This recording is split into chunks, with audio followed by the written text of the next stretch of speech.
Halo Sobat IGTech, saya Nuna sebagai host IGTech Classroom pada hari ini. Nah, kali ini kita akan membahas satu topik yang menarik nih Sobat IGTech, yaitu tentang gugatan pajak. Nah, untuk materi gugatan pajak ini kita sudah mengundang narasumber, yaitu supervisor dari litigasi, Bang Iki. Nah, gimana nih Bang Iki kabarnya hari ini? Alhamdulillah baik. Gimana Nuna kabarnya? Alhamdulillah baik juga. Kelihatannya Bang Iki sibuk banget nih hari ini. Iya nih, lagi banyak deadline. Pertama ada deadline terkait pemeriksaan SPHP. Kedua terkait mau closing banding juga nih. Nyiapin itu. Banyak pokoknya. Oh, jadi ada banding juga. Nah, cocok banget nih sama materi yang akan kita bahas hari ini. Hmm. Jadi, kita hari ini mau bahas gugatan. Setahu aku, banding itu ya mirip-mirip lah sama gugatan. Ya, betul. Ya. Hampir mirip lah dengan gugatan. Nah, ya udah kalau gitu kita langsung aja ya. Gugatan itu apa sih Bang Iki? Ya, gugatan itu sama seperti proses banding sebenarnya. Gugatan itu dalam pasal 1, pengertian gugatan dalam pasal 1 angka 7 Undang-Undang Nomor 14 Tahun 2002 terkait tentang pengadilan pajak disebutkan gugatan itu adalah suatu upaya hukum yang dilakukan terhadap proses atau keputusan yang dapat diajukan gugatan oleh wajib pajak sesuai dengan ketentuan perundang-undangan pajak yang berlaku. Gitu Nun.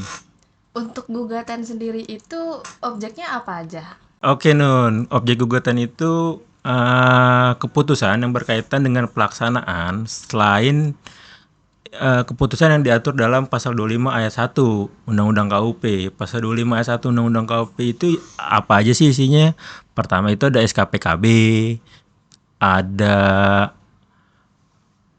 surat ketetapan pajak nihil. Nah, yang diajukan gugatan itu selain yang disebutkan dalam pasal 25 seperti surat tagihan pajak, surat pelaksanaan dengan surat paksa, surat penyitaan lelang, itu yang bisa kita ajukan gugatan. Selain yang disebutkan dalam pasal 25 itu sendiri, gitu. Kan tadi setahu aku banding itu mirip-mirip ya sama gugatan. Untuk perbedaannya sendiri antara banding sama gugatan itu apa sih Bang Iki? Ya, untuk bedanya sendiri antara banding dan gugatan itu, pertama banding itu lebih dari suatu keputusan dari proses keberatan, yang mana dari hasil keberatan itu ada sepemahaman terkait dengan hasil yang diputuskan oleh Direktorat Jenderal Pajak. Contoh misalkan kita ada koreksi berapa, dikabulkan berapa, ada ketidaksepakatan di situ, kita tidak setuju, kita dapat mengajukan proses banding atas putusan tersebut. Yang pertama, nah dari nilai baik material ataupun formil kita bisa melakukan formil itu dari dasar hukum ya. Dasar hukum itu sendiri kita dapat mengajukan banding. Nah, untuk gugatan itu lebih ke sisi formil dari suatu keputusan selain pasal 25 ayat 1 Undang-Undang KUP yang tadi saya sebutkan. Contoh dari STP, dari contoh kita mengajukan permohonan penghapusan sanksi pasal 36, itu apabila kita ditolak dari pengajuan tersebut, kita bisa tuh melakukan yang namanya gugatan. Itu prosesnya sama-sama ke pengadilan pajak. Nah, itu kan lebih ke formil kan. Formil yaitu formil surat penghapusan itu sendiri. Beda dengan proses banding. Di proses banding itu walaupun di gugatan mungkin ada ya secara materinya juga, tapi gugatan itu lebih ke formil dari putusan itu sendiri. Misalkan kita ditolak atas pengajuan permohonan penghapusan sanksi, kita bisa melakukan gugatan, gitu sih. Nah, berarti wajib pajak bisa mengajukan gugatan itu apabila pengajuan keberatan atas misalkan atas STP penghapusan sanksi itu ditolak. Jadi kita bisa ajuin gugatan. Ya, itu kan STP itu kan tidak ada di dalam pasal 25 ayat 1 tuh. Nah, itu prosesnya itu bisa tuh. Kita tidak melalui proses banding tuh dari STP ditolak, tapi prosesnya adalah melalui gugatan gitu. Oke. Oke Nun, sedikit nambah ini yang terkait perbedaan gugatan dan banding.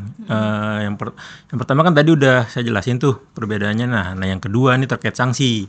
Di gugatan itu tidak ada sanksi dari suatu putusan pengadilan pajak. Sedangkan di proses permohonan banding itu kita dikenakan sanksi sebesar 60% dari suatu putusan pengadilan pajak apabila ditolak atau dikabulkan sebagian. Nah, untuk yang ketiga, perbedaan ketiga itu dari pengajuan gugatan itu tidak menangguhkan upaya pelaksanaan pajak dari hukum itu sendiri. Tapi sedangkan proses banding itu tertangguh sampai adanya putusan pengadilan pajak. Itu sih perbedaannya. Untuk syarat formalnya sendiri untuk mengajukan surat gugatan ke pengadilan pajak ini kurang lebih sama atau ada perbedaan nih dengan apabila wajib pajak mengajukan surat banding? Kurang lebih sih sama ya. Yang pertama, sama-sama harus ditulis dalam bahasa Indonesia. Yang kedua, perbedaannya paling di jangka waktu. Jangka waktu untuk banding itu 3 bulan sejak diterimanya surat yang diajukan proses banding. Jadi 3 bulan sejak diterima surat keputusan keberatan yang akan dilakukan banding. Untuk jangka waktu banding, untuk jangka waktu gugatan itu 30 hari sejak diterima keputusan yang akan digugat. Paling jangka waktunya berbedanya di situ tuh 3 bulan dengan 30 hari. Untuk surat sama-sama ditulis dalam bahasa Indonesia, disertai dengan alasan yang jelas. Satu surat terhadap satu keputusan, nggak bisa digabung. Nah, secara umum sama, cuma yang perbedaannya itu di jangka waktu sih. Untuk pengajuannya sendiri Bang Iki, apabila wajib pajak mengajukan surat gugatan lewat dari jangka waktu, kan tadi disebutin jangka waktunya 3 bulan sejak surat keputusan itu terbit ya. Misalkan wajib pajak lewat nih dari jangka waktu 3 bulan itu, apakah masih bisa diterima atau enggak? Oke. Untuk 3 bulan itu tadi pertanyaannya Nuna itu 3 bulan itu untuk proses banding ya. Untuk gugatan itu sendiri kan 30 hari. Iya. Sama sih 3 bulan atau 30 hari apabila kita lewat dari jangka waktu tersebut. Berarti kita dianggap tidak dapat mengajukan proses banding ataupun gugatan. Berarti kita dianggap dari banding kita dianggap menyetujui hasil dari suatu keputusan keberatan, sedangkan dari gugatan tidak dapat melakukan gugatan dari putusan penagihan itu sendiri karena udah melewati jangka waktu. Itu nggak bisa sih karena udah diatur tuh di peraturan jangka waktunya berapa lama, syarat formalnya apa aja yang harus disiapin. Nah itu apabila melewati jangka waktu tersebut ya kita tidak bisa mengajukan gugatan ataupun banding itu sendiri sih. Setelah surat gugatan itu diterima oleh pengadilan pajak, kira-kira apa aja sih Bang Iki step yang harus disiapkan oleh wajib pajak? Apakah hanya menunggu atau ada hal lain yang harus disiapkan oleh wajib pajak? Ya, dalam proses gugatan itu sendiri itu kan kita jangka waktu prosesnya itu 6 bulan ya sejak surat gugatan diterima pengadilan pajak. Nanti dari pengadilan pajak akan memberikan surat tanggapan yang harus kita tanggapi terkait proses permohonan surat kita selama 14 hari. Nah, nanti dari 14 hari itu, setelah 14 hari kita menanggapi surat tanggapan, itu akan menunggu jadwal sidang. Jadwal sidang itu kita akan nunggu selama kurang lebih prosesnya itu 6 bulan. Nah, pertama secara formil kita akan periksa secara formil dari kelengkapan, penandatangan, kelengkapan formil surat, penandatanganan surat, akte, sama prosesnya dengan proses permohonan banding. Tapi dibandingkan jangka waktunya hampir 12 bulan tuh. Nah, kalau di gugatan itu hanya 6 bulan. Itu sih ya lebih singkat. Nanti untuk proses perjalanan sidang itu sama dengan banding gitu. Dari formil, metrik sengketa, kalau dibanding, nah nanti pembahasan sampai dengan dicukupkan oleh majelis dan diputuskan oleh majelis gitu. Apabila dalam jangka waktu 6 bulan setelah surat gugatan itu diterima oleh pengadilan pajak, tidak ada respon misalkan dari pengadilan pajak, itu apa yang terjadi? Tidak direspon maksudnya? Tidak ditanggapi surat gugatan kita. Nggak ditanggapi surat keberatan atau gugatan yang kita ajukan. Kalau saya rasa sih itu sih nggak mungkin ya kalau nggak ditanggepin, karena prosesnya itu sendiri kan sekarang, apalagi sekarang udah melalui e-tax court kan, semua udah tersistem lah, jadwal sidang semua ada di situ. Kalau majelis itu nggak menanggapi, saya rasa, saya belum pernah sih mengalami hal seperti itu.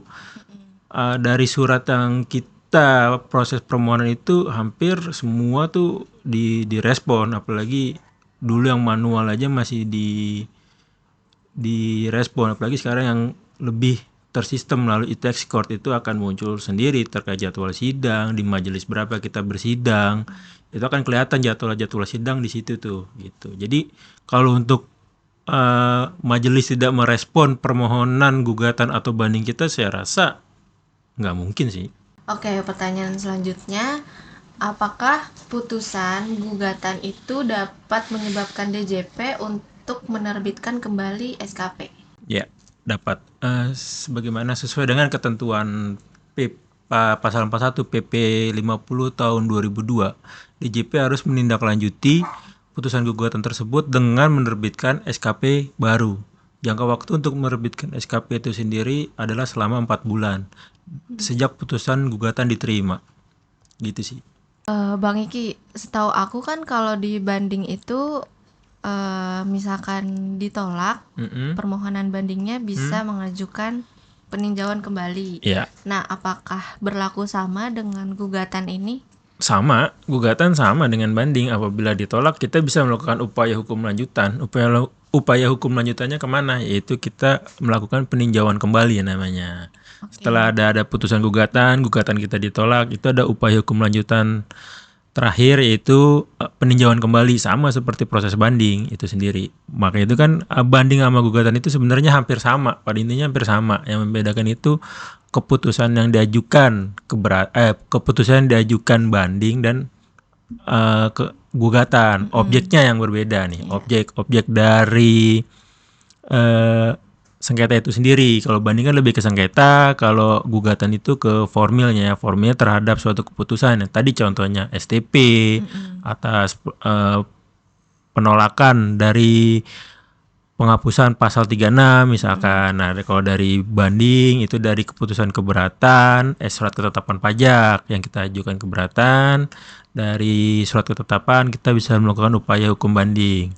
Upaya hukum banding ditolak, kita lakukan upaya hukum lanjutan, yaitu peninjauan kembali. Itu sih. Oke, Sobat Edutech, sudah berakhir pembahasan kita untuk materi gugatan pada kali ini. Jadi kesimpulannya adalah pada dasarnya untuk banding dan gugatan ini adalah sama ya Sobat Edutech. Yang membedakannya itu yang pertama ada di objek. Kalau di banding yang diajukan itu berdasarkan objek yang diatur pada pasal 25 ayat 1 huruf A UU KUP. Sedangkan untuk di gugatan, objek yang diajukan adalah sebagaimana yang diatur pada PP 74 tahun 2011 sebagaimana diubah dengan PP 50 tahun 2022. Kemudian ada juga yang membedakannya, yaitu ada pada sanksi dan juga pada jangka waktu pelaksanaannya. Namun untuk putusan antara banding dengan gugatan itu masih sama-sama dilakukan upaya hukum lanjutan apabila ditolak putusan gugatannya, yaitu ke peninjauan kembali. Iya, benar sekali Nun. Kesimpulan yang tadi dijelaskan oleh Nuna kurang lebih seperti itulah. Oke, kita akhiri Agitex Classroom pada kali ini. Jangan lupa Sobat Agitex untuk follow sosmed Agitex di bawah ini. Terima kasih Bang Iki atas waktunya. Sama-sama. Agitex Tipland, Spirit of Improvement.